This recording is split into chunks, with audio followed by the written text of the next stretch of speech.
President Telangana రాష్ట్ర మాల సంఘాల జేసీ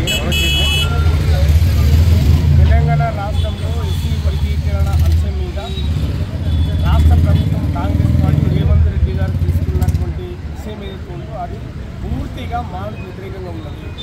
కాబట్టి మాలలకు తెలంగాణ రాష్ట్రంలో విద్యార్థులకు ఉద్యోగులకు తీవ్ర నష్టం జరుగుతున్నది.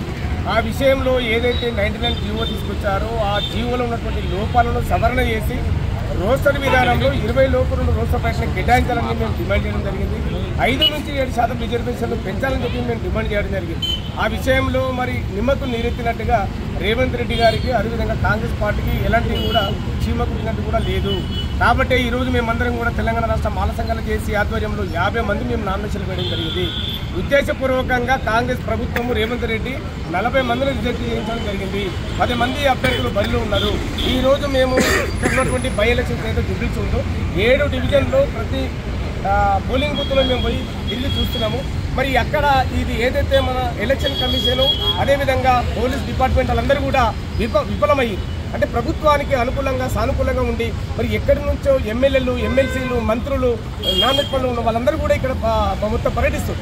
అంటే 144 సెక్షన్ ఉన్న తర్వాత వాళ్ళు ఏ విధంగా ఇక్కడికి వస్తారు? మరి ఇక్కడ అభ్యర్థులు మాత్రమే అభ్యర్థులకు ఆటంకం కనిపిస్తారు. ఎవరైతే అభ్యర్థులు బరిలో ఉన్నో వాళ్ళకు ఆటంకం కనిపిస్తారు.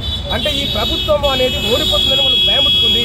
కాబట్టి ప్రజలను మరి బెదిరించో అదిరించో డబ్బులిచ్చో ఈరోజు ఓట్లు వేయించుకోవాలని వాళ్ళందరూ కూడా పరీక్షిస్తుంది. కాబట్టి దానికి రాజ్యాంగానికి వ్యతిరేకము, వీళ్ళు తిరిగే విధానాన్ని రాజ్యాంగానికి వ్యతిరేకము, ప్రజాస్వామ్యానికి వ్యతిరేకంగా తిరుగుతున్నారు.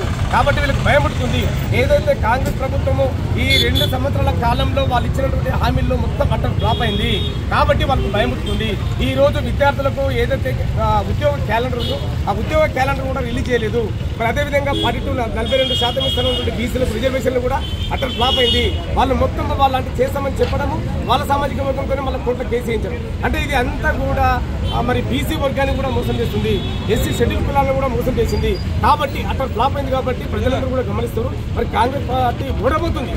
కాబట్టి వాళ్ళు భయపడుకుని అందరూ కూడా ఇక్కడ మొత్తం ప్రజలను మమేకం చేసి డబ్బులు ఇచ్చి కొనాలనే ఆ ప్లానింగ్తో ఉన్నారు. కాబట్టి దీనికి చట్టానికి విరుద్ధము, రాజ్యాంగానికి విరుద్ధము.